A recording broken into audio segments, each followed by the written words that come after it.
प्यारी सात संगत, प्यार से कहना धन निरंकार जी। आशा करता हूँ कि आप सभी महात्मा महापुरुष बहने सभी सुखपूर्वक आनंद पूर्वक आप होंगे। आज हम जानेंगे मन की स्थिति, मन के विषय के बारे में। सात संगत, मन की दो अवस्थाएं होती हैं। पहला, जिसका मुख गुरु की तरफ होता है वो गुरुमुख कहलाता है। दूसरे का मुख इस संसार की तरफ होता है जिसे मनमुख कहा जाता है। ये दोनों संसार में रहते हैं, दोनों शारीरिक पारिवारिक सामाजिक जिम्मेदारियां निभाते हैं। फर्क सिर्फ इतना है कि जो गुरुमुख का मन इस निरंकार पर लगा होता है, अपने इस दातार को जीवन का आधार बना लेता है, आठों पहर इस दातार के एहसास में रहता है, जिससे दुनियावी वस्तुएं उसे आनंद प्रदान करने लगती हैं। चारों तरफ आनंद का वातावरण हो जाता है, लेकिन सारे पदार्थों का लाभ तो लेते हैं परंतु उससे मोह नहीं करते। दूसरी तरफ जो मन संसार की तरफ मुख किए है, संसार को ही सब कुछ मान बैठा है, वो मन कर्मकांडों, पाखंडों, रूढ़िवादिताओं में इस तरह फंस जाता है, इस तरह जकड़ जाता है, जिसके कारण उसके मन की विचारों में गंदगी आ जाती है। वो मन सिर्फ ईर्ष्या जानता है, नफरत करता है, द्वेष, लोभ, काम, क्रोध, मोह, घृणा आदि से भर जाता है, जिससे वो सुख और आनंद से अनंत दूरी पर जीवन व्यतीत करता है। जैसे एक आदमी अंधेरे में जा रहा, उसे बहुत जोर से ठोकरें लगी, अचानक एक आवाज तेजी से आने लगी और उसे वो चीख पड़ा कि कोई है जो मेरी आवाज सुन रहा है, जो मेरी आवाज सुन रहा हो कृपया मुझे रोशनी प्रदान करे, यहाँ बहुत अंधेरा है। एक इंसान ने वह आवाज सुनी और एक दीपक जलाकर उसके हथेली पर रख दिया। चारों तरफ रोशनी ही रोशनी। लेकिन अफसोस कि उसने अपनी आंखें ही बंद कर ली तो ठोकर तो ही लगेगी ही, ठोकर से कहाँ बच सकता है। साथ संगत, कहीं ऐसी स्थिति हमारी तो नहीं है। साथ संगत, जिसका मुख दातार की तरफ होता है, इस सद्गुरु की तरफ होता है, उसे कभी कोई कष्ट नहीं होता। ये ज्ञान रूपी प्रकाश जब उसके चारों तरफ होता है, दुनिया में सत्य और असत्य की पहचान उसे हो जाती है और वो अपना जीवन आनंदमय से जीने लगता है। चारों तरफ आनंद ही आनंद होता है, खुद तो आनंदित होता है। इसके सानिध्य में जो भी व्यक्ति, जो भी महापुरुष आते हैं, सब अपना सुखी पूर्वक जीवन व्यतीत करते हैं। सत्संगत, कुछ महात्मा फरमाते हैं कि मन ऐसा चाहिए कि गतिमान हो, स्थिर ना हो, विक्षिप्त ना हो। अब सवाल पैदा होता है कि ऐसा मन कैसे पैदा हो। पहली बात तो ये कि मन की चंचलता के प्रति मनुष्य में अत्यधिक विरोध का जो भाव है वो उचित नहीं, क्योंकि अगर मन गतिमान ना होगा और चंचल ना हो तो हम मन को ना मालूम किस कूड़े करकट पर उलझा देते और इस सूरत में हमारा जीवन वहीं समाप्त हो जाता। लेकिन अगर सही मायने में सोचा जाए तो मन मनुष्य का सबसे बड़ा साथी है। यह हर जगह से मनुष्य को हर घटना से उबार लेता है और उसको गतिमान कर देता है। उदाहरण के तौर पर अगर देखा जाए तो एक आदमी धन इकट्ठा करता है, यश, प्रतिष्ठा और पदार्थ प्राप्त करता है।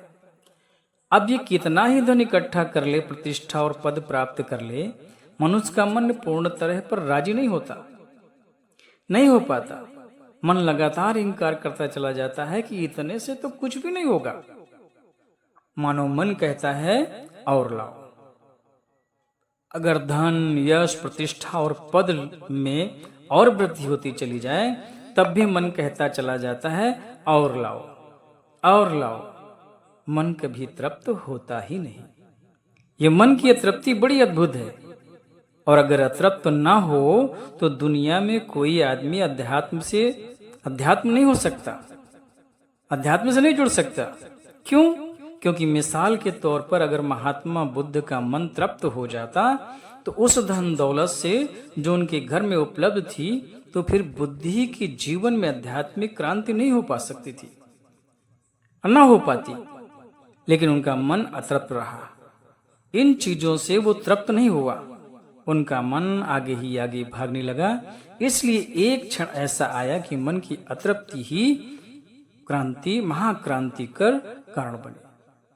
वाकई जो मन का असंतोष है वही तो क्रांति बनाता है, वही क्रांति बनती है। अगर मन चंचल ना होता तो धन दौलत से, महल माड़ियों से, राज्य से, भोग से तृप्त हो जाता, वासना से तृप्त हो जाता और वहीं ठहर जाता, वहीं उलझ जाता और यह मन वहीं पड़ा रहता। अब हमारा मन जितना चंचल है वो इसलिए है कि हम मन को उसके बैठने योग्य स्थान आज तक नहीं दे पाए। अगर मन को बैठने योग्य स्थान दे दें तो ये मन तत्क्षण बैठ जाएगा और इसकी सारी जो चंचलता है वो क्षीण हो जाएगी। अतः महापुरुष फरमाते हैं कि महात्मा के अलावा मन कहीं भी, इस परमात्मा के अलावा मन कहीं भी नहीं बैठ सकता। परमात्मा ही मन के बैठने का सही स्थान है।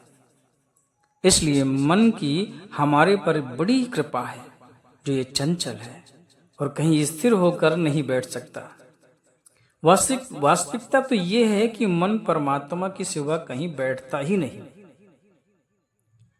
और इस मन की अति बड़ी कृपा है। अब जिस दिन मन वर्तमान के पूर्ण सद्गुरु की कृपा द्वारा वर्तमान में बैठने की कला सीख जाता है, उस दिन से ही मन हमारे ऊपर जो मन की कृपा हो पाती है, ये मन ही है हमें पूर्ण सद्गुरु के चरणों तक ले आया है। और अगर यही मन कहीं और बैठ जाता तो हम फिर सद्गुरु के चरण कमलों में पहुंचने में असमर्थ हो जाते। दूसरे शब्दों में कहा जा सकता है कि ऐसा नहीं है कि पहले मन स्थिर हो जाए फिर परमात्मा की प्राप्ति होगी, बल्कि महात्मा फरमाते हैं कि अगर पूर्ण सद्गुरु की कृपा द्वारा परमात्मा की प्राप्ति हो जाए तो मन एकदम स्थिर हो जाए। कहते हैं मन पर बोधहूँ हरि के नाई, 10 दिश धावत आवे ठाई। दास एक उदाहरण के माध्यम से समझाएगा। एक जगह महात्मा पहुंचे। जब पहुंचे तो उनके लिए बहुत बड़ी तैयारियां की गई थी।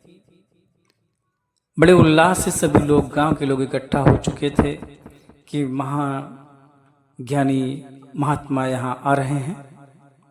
तो उस गांव में भी एक महात्मा रहता था। जब सत्संग खत्म हो गया तो गांव का महात्मा, वो जो महात्मा थे जो वहां प्रवचन करने आए थे, उनसे पूछा कि महात्मा जी आप ये बताइए कि आपका नाम यश इतना क्यों है? आप भक्ति करते हैं, अध्यात्म करते हैं, परमात्मा का ज्ञान है आपको, परमात्मा कौन है, जीवन क्या है, आप सब जानते हैं। आपके प्रवचन मैंने सुना, ये चीज तो मैं भी जानता हूं और मैं भी प्रवचन करता हूं, लेकिन क्या वजह है कि आपका इतना मान सम्मान हो रहा है, मेरा क्यों नहीं हो रहा? जबकि मैं जानता हूं कि जितना आपको ज्ञान है उतना मुझे भी ज्ञान है, तो फिर मेरी इज्जत, मेरा मान, मेरा सम्मान क्यों नहीं हो रहा? तो महात्मा ने क्या सुंदर जवाब दिया। उन्होंने कहा, देखो जो तुम करते हो वही मैं भी करता हूं। जैसे मैं खाना खाता हूं आप भी खाना खाते हो, आप सोते हो मैं भी सोता हूं, आप कोई कार्य करते हैं मैं भी वही कार्य करता हूं। फर्क सिर्फ इतना है कि जिस समय में जो काम करता हूं उस समय सिर्फ वही काम करता हूं, मेरा मन वही स्थिर रहता है। और आप जब जिस समय जो कार्य करते हैं उस समय आपका मन स्थिर नहीं होता। आप सत्संग करते हैं तब भी आपका ध्यान इधर उधर भटकता रहता है। खाना खाते हैं तो आपकी सोच इधर उधर भटकती रहती है। आप एकाग्र होकर मन को स्थिर करके कोई कार्य नहीं करते। इसी वजह से आज मेरा नाम है और आपका नाम नहीं है। जिस दिन से आप एकाग्र होकर स्थिर मन से हर कार्य करने लगेंगे, जिस समय जो कार्य है उस समय सिर्फ उसी पर ध्यान रहेगा, तो आप निश्चित मेरी जगह पर आप भी बैठे होंगे।